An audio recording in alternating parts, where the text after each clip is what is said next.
Welcome to Season 2 of Chalk Dust, the podcast that gives you a front row seat into some of the best classrooms in the world. I'm Nathaniel Swain. And I'm Rebecca Birch.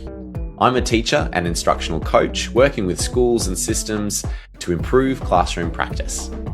And I'm currently Head of Secondary Learning at Catholic Education Parramatta Diocese. I'm also completing PhD research on how explicit instruction supports student wellbeing. As you might know, Chalk Dust is a different kind of podcast that you might want to share with a colleague or a friend. And if you do, give us a like or a follow.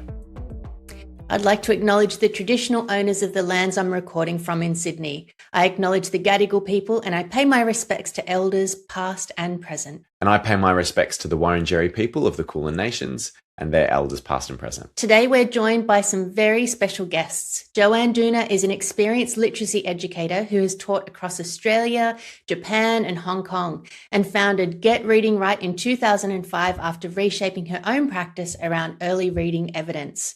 She spent the last few decades training teachers internationally, working in schools to translate evidence-based reading research into classroom practice.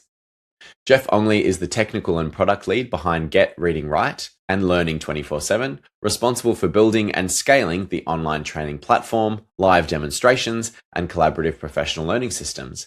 His work focuses on making high-quality teaching and learning accessible at scale, including for remote, international, and non-traditional schooling contexts. So the videos we're going to see today are a little bit different to what we would usually watch. They're training videos for teachers that wouldn't otherwise have access to really high-quality professional learning. And we've got a kind of unusual format where we have Joanne actually modeling that whole process for teachers and an absence of kids in front of the camera. So it's really worth watching this one on YouTube or on Substack so that you can see all the visual detail, because Joanne is so animated. I think it's really worth seeing. So a big welcome from us at Chalk Dust to Joanne and Geoff. We're excited to get into our first clip with you. Nice to be with you. G'day. Thanks for having us. All right. So the first clip that we're going to show you is part of the Learning 24/7 morning routine. And this is going to focus on some parts of speech, so elements of grammar. And let's get it started. Then there are the adverbs. They change or describe a verb, an adjective, or another adverb. Next are the prepositions. What are the prepositions? They show where and when. We can use them to make a phrase. And here are the prepositions. They show us the relationship between two nouns. Anything that the turkey can do to show position, where, it's showing where. Where is the turkey? If I go to the barn, where is the turkey? Is the turkey above the barn? Over the barn? The turkey goes through the barn, next to the barn. Turkey went along the barn, below, near, or under. Aha! These are all prepositions, and we are going to use them to give us more information in our sentences. Our reader can get some more facts if we use prepositions. Joanne, I'm a secondary teacher and I'm fascinated by this idea of morning routines. We have little kids in front of us who actually don't know the basics of how to live in the world. So things like days of the week and all those really fundamental things. I was wondering if you could tell us what is a morning routine for, but also unpack a little bit for us is what is this video for? What is the end use? Being a literacy educator, I got really fascinated with the idea that when I read E.D. Hirsch's book about knowledge, and that was over a decade ago, and I realised that the reason children found writing difficult was because they didn't have really anything to write about. It seriously didn't matter how much grammar I taught or how much sentence structure I taught or how much text structure I taught. The kids didn't like doing it and they weren't very good at it. So then after reading Hirsch's books, and of course Natalie Wexler's come along a little bit after that and gained popularity too, once I realised that children needed facts, I invented something called the morning routine, which was a short, sharp 30 minutes every morning that teaches a lot of facts. So if you're in this particular clip, the young students are going to write an information report about lots of different animals, a different one every single week. And so they needed to have lots of information in this particular one about roosters.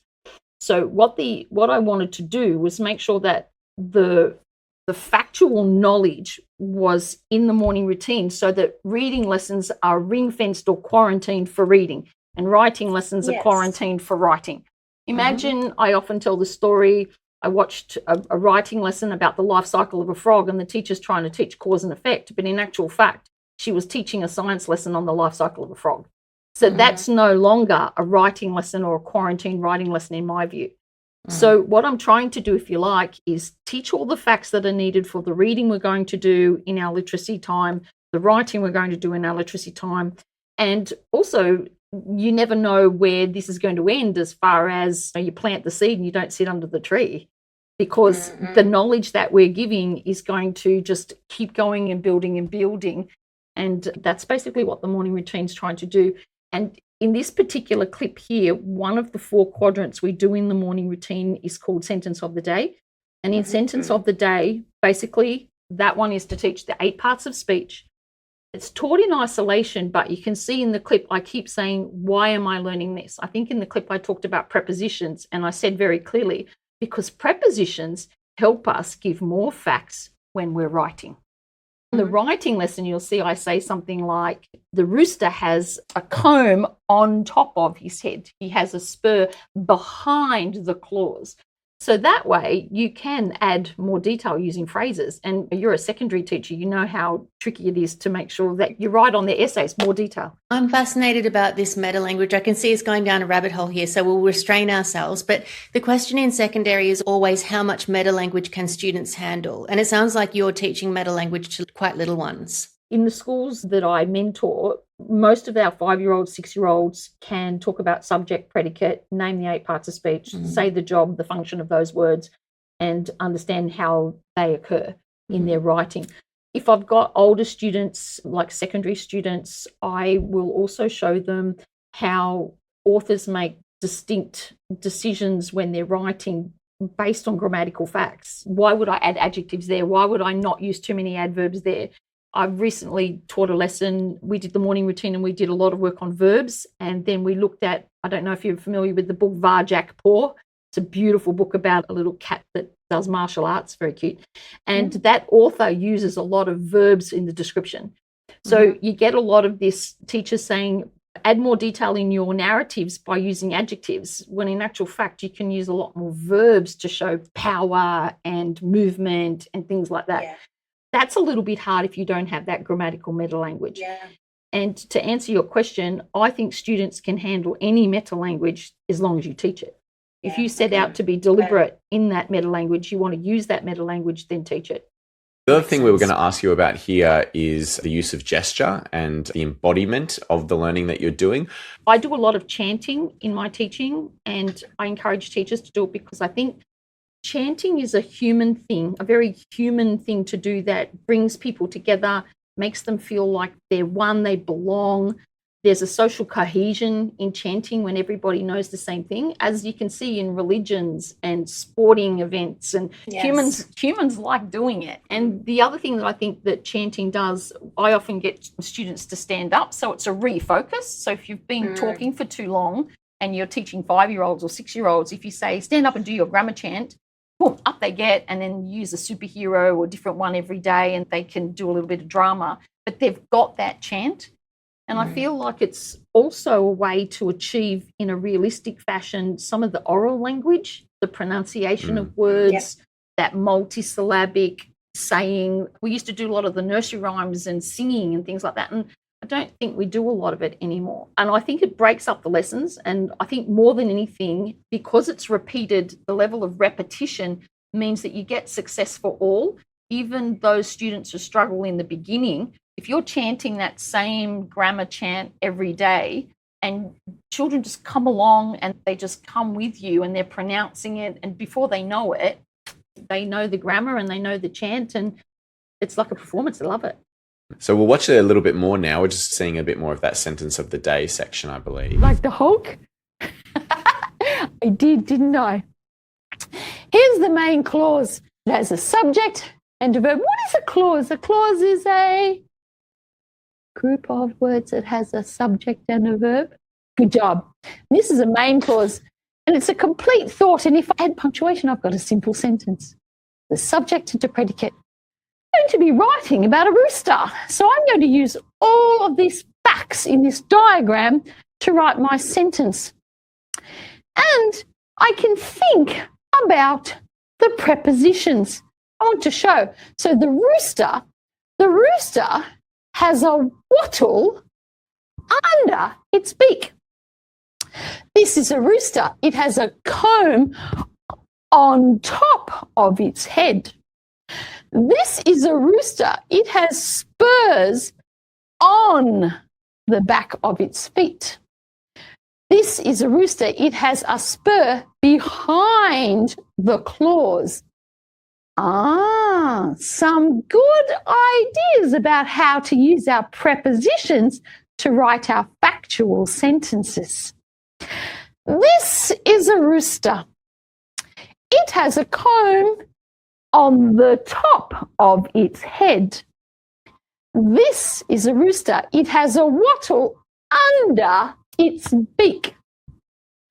This is a rooster. It has a spur behind its claws. This is a rooster. It has tail feathers. This is a rooster. It has tail feathers. There it is. The tail feathers. There they are, the tail feathers. Come with me. Let's write the sentence. It has tail feathers. My turn. I'm going to write, it has tail feathers. And I'm going to start with my subject, it. Finger space, has, there's my verb. It has tail feathers. It has tail feathers.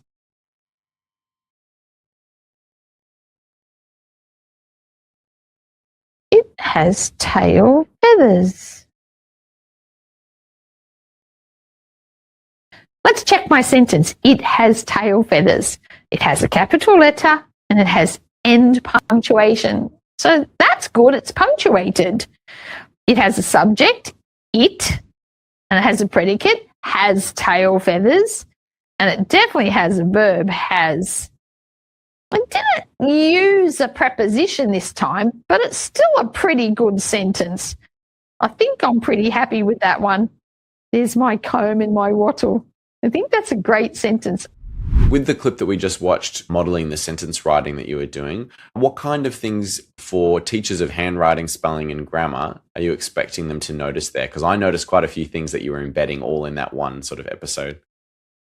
I think just in that clip alone, I'd like teachers to look at the intention. I'm very clear what I want to teach. I want to make sure that they understand that there are 8 parts of speech. A simple sentence is a punctuated main clause. Once they have a simple sentence, it has a subject and a predicate. The subject is going to be a noun or a pronoun, and they know that from the 8 parts of speech. The predicate gives you more information, and that a verb is not always going to be swimming, running. You're going to have verbs like is, was, has. So you hear me say, and there's my verb, has. Yes. Then I want to be really clear once I've got all that metalanguage and I've taught that in the morning routine. When I'm modeling that sentence, you can hear me say it. My turn, first of all, my turn. So you're to pay attention and watch carefully. I'm live scribing, and I can't say enough how much there should be that live scribe. Not a sentence come up. Here's one I made earlier, right? Live scribing and thinking aloud as you're doing it and saying what you're doing. I think a lot of students need to see, what's your brain doing? What is she thinking when she's writing this sentence? So I'm doing my think aloud, and I'm trying to make it really obvious to them. I'm going to start over here. I'm going to use a capital letter. There's my gap between the words. Now I'm putting my verb in. And so I'm pretty deliberate on what it is I want to model. And you noticed I didn't do a lot of phonics in that particular one. I could have easily said it to. I haven't done that here because I'm going to do that more in my writing lesson, because I want to demonstrate just how you should try to work out how to spell an unknown word. And you can see clearly that I'm writing fairly slowly so that the letter formation is clear for children as well. I think we don't do enough handwriting, and I think that the research around the link between handwriting and writing is really strong, and I'm glad that's coming back, that the focus on handwriting is important. So Joanne, just tell us about the schema poster that we're going to look at now about the farm. In this next clip, what I'm showing here is that at the end of every 30 minutes of morning routine, we have a large, if you're in a classroom, you'd have a large piece of chart paper, and here it's digital. And what you're going to do is just sum up all of the facts or the schema that you've learnt in the morning routine so that it's on display that can be then used in your writing lesson and your reading lesson. So what I'm doing, you add to it every day. So even though you might have talked about most of these things in one day, you, at the end of the 5 lessons, you just keep adding and adding. So students can see that their knowledge builds, as well as having a really nice anchor chart to use in writing. I've just got a question for Geoff about how teachers are using these videos. So originally we designed it for kids, so we're teaching the kids. And what we found working with folks in distance ed who often teach online, they started to pick this up initially and use it to learn.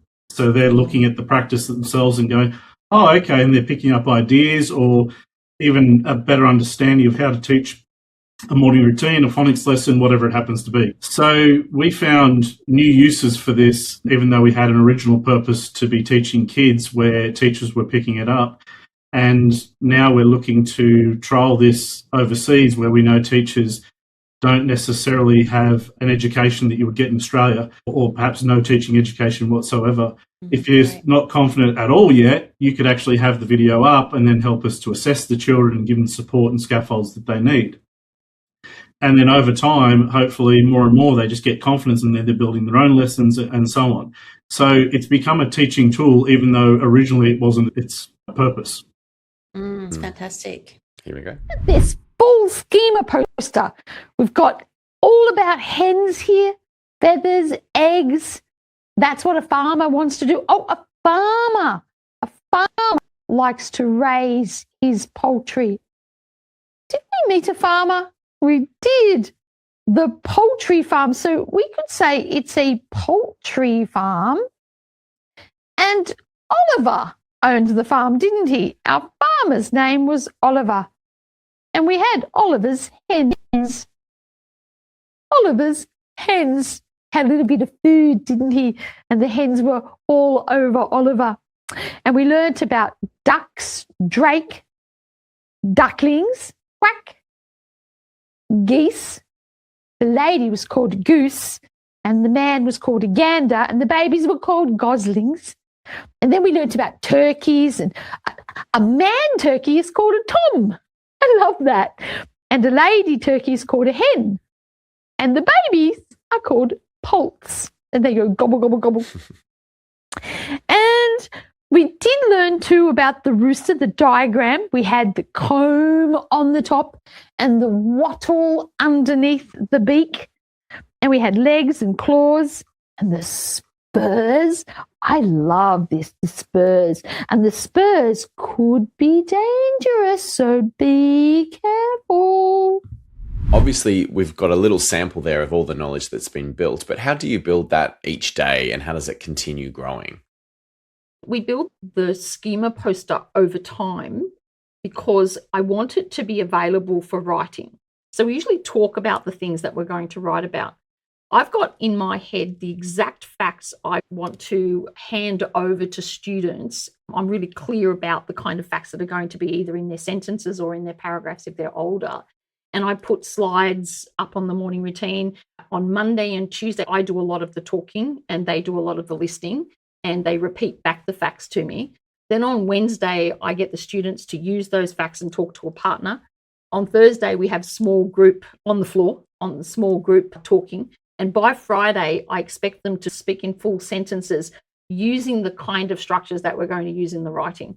So you can clearly see here, I want them to write a sentence. So we build it up using the gradual release from Monday to Friday until we have enough. And then the following week, we write and we have everything we need. I've got a question about how this might look if you did have students in front of you? Is this segment something that's more teacher directed, or would you be building opportunities to respond in that? If I had students in front of me, at the end of the morning routine, we always build our schema poster. I would be asking them to think about the kinds of things they would like me to write on the poster. If it was older students, I would say, think about your writing. Give me 5 facts that we could use in our elaborations in our paragraph. And so then they think about it, then I would put them on the schema poster. I would put them in bullet points as well, so that when the writing comes, that they're not copying my sentences word for word. So I'm trying to teach that notion of note taking or something like that as well. And I'm modeling the idea that I've got some information and I want to keep some notes ready for my writing. And all of this is done in that 30 minutes every morning. There's a bit of co-construction involved, using questioning to get them to contribute. Oh, it makes me feel like I can rehearse with a student and they can put themselves out there to say something, but it's still within a comfort zone that's doable. I'm pushing a little bit, but they might say something to me like, I don't really want to. And I say, you can do it. You can do it. Let's say it to me. Say it, practice. And we're just whispering because everyone else is talking. Just practice. Yep, I'm going to call on you. And then I look at them, give them the eye contact, like, you're next. I'm calling on you, my sweet. And off I do, and they give it to me. Even if I have to do a bit of rewording or something like that, it all comes across as beautiful. We're going to do reading now. I am learning to remember facts from a book. That's why we read non-fiction books, so we can learn from them. If you don't know something, you can go to a book, and a book will teach you something. Jojo's a teacher, and I love to teach you things. But you can learn from books as well, especially these kind of books. But before I read you the book, I want to teach you some special words, because when you read a non-fiction book, there's often very hard words in there, very hard vocabulary. So let me teach you some of these words. Ready? Open up your vocabulary suitcase. Get ready to put the words in. Get ready to put the words in your suitcase. Here we go. The first word is domesticated. Say domesticated. Domesticated means an animal that lives in or near your home. Domo means home. So a domesticated animal is an animal that lives near your home or in your home, like a dog, a cat, a fish, or your pets are domesticated animals. Farm animals are domesticated animals. But some animals are wild animals. They live out in the wild.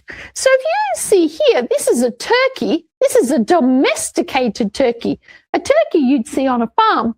And this is a wild bush turkey. This is a wild turkey.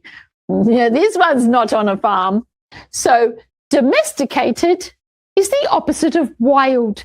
And wild is the opposite of domesticated.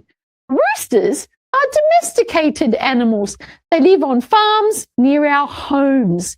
They're a domesticated animal. So we're going to see some of the writing section now, and there's an opportunity for you to tell us a little bit how all of these aspects link together to culminate, if you like, in this sort of section.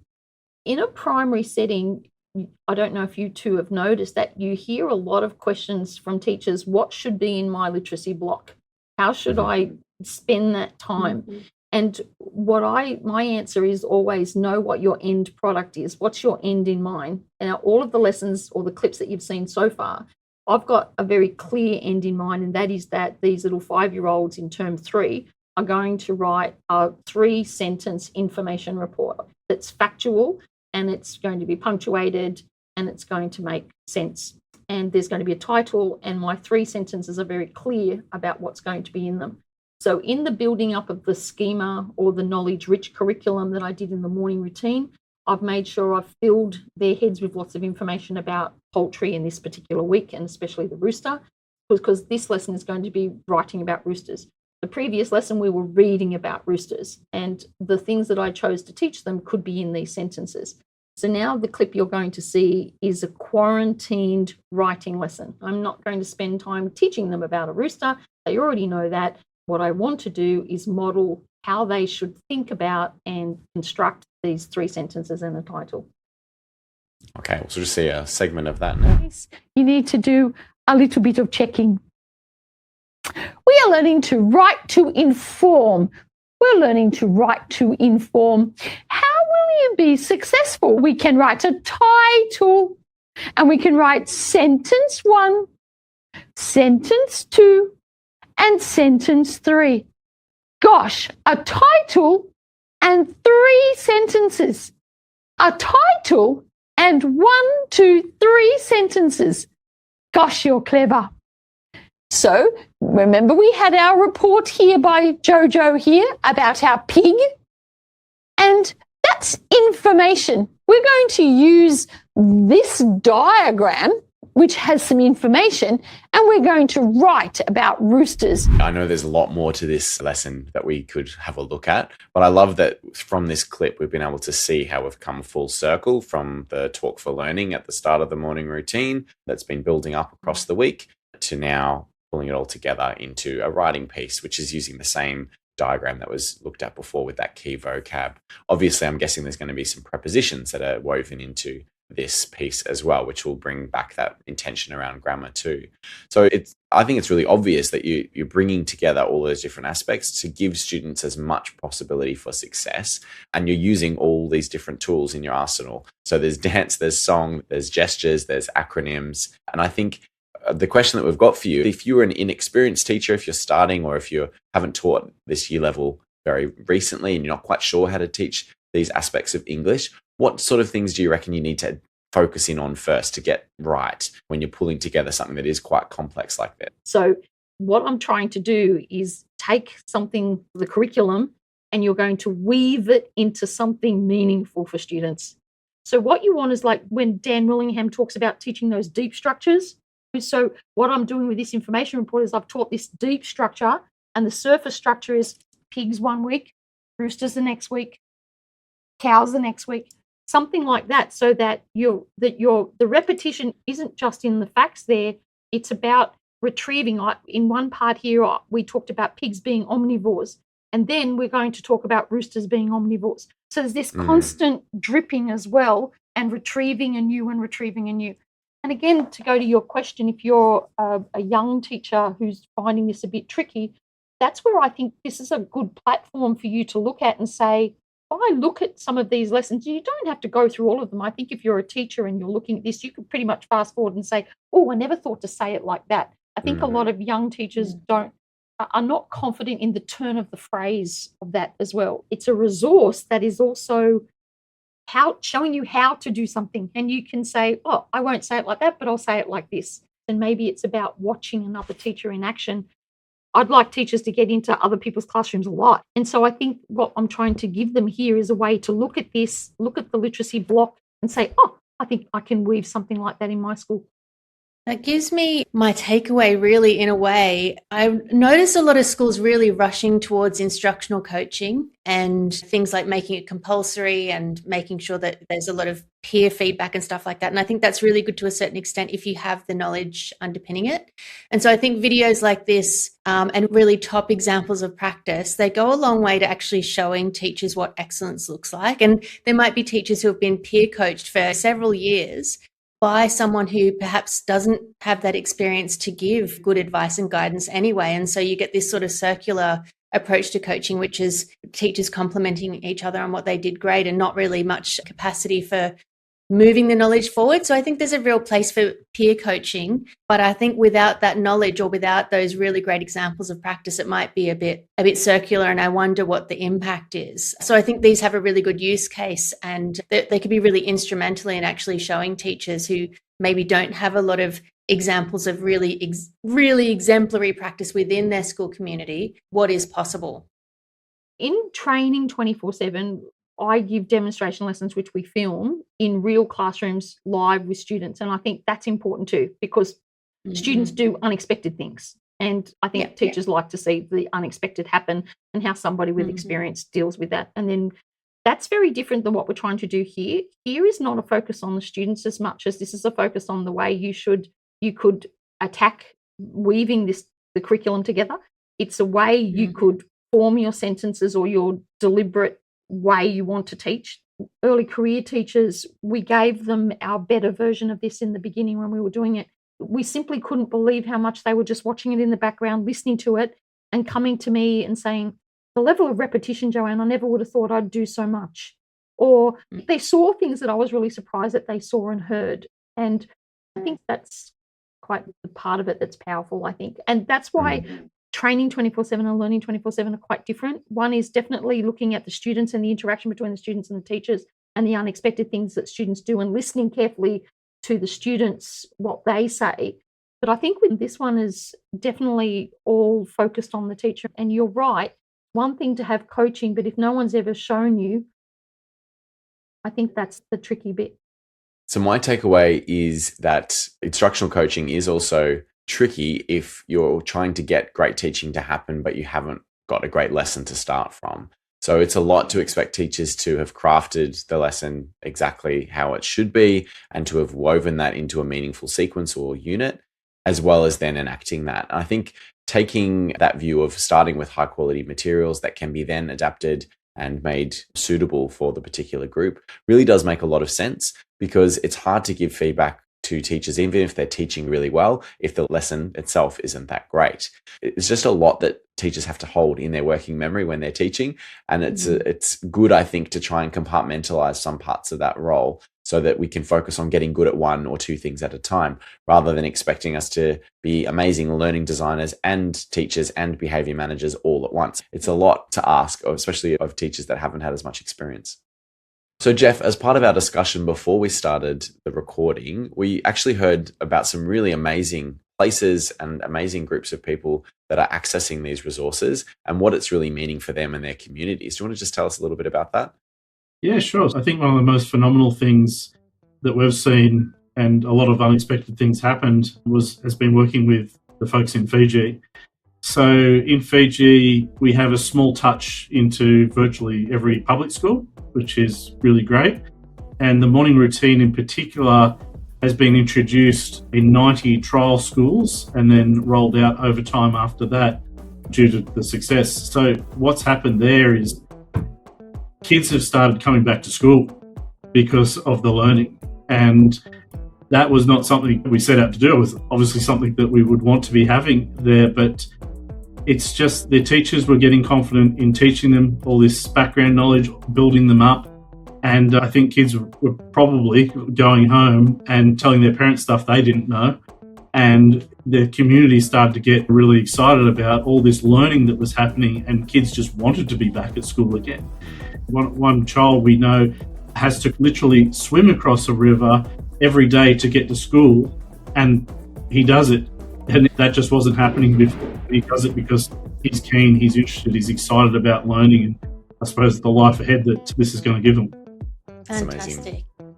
It's been a real change for us to talk about this sort of off-label use of kind of video that we love to look at. It's been really fascinating, and I want to thank you both, Geoff and Joanne, very much for being on the podcast. If you have enjoyed this episode, or if you enjoy any of our episode, what would really help us is if you go onto one of your favorite platforms and you click or follow. It does wonders for our ratings, and we really appreciate the 30 seconds it's going to take you to do that. And you'll learn more about the resources and ideas that we've looked at in the show notes, and the video version of the podcast obviously gives you all that visual detail if you're interested. So thanks for joining us. See you next time.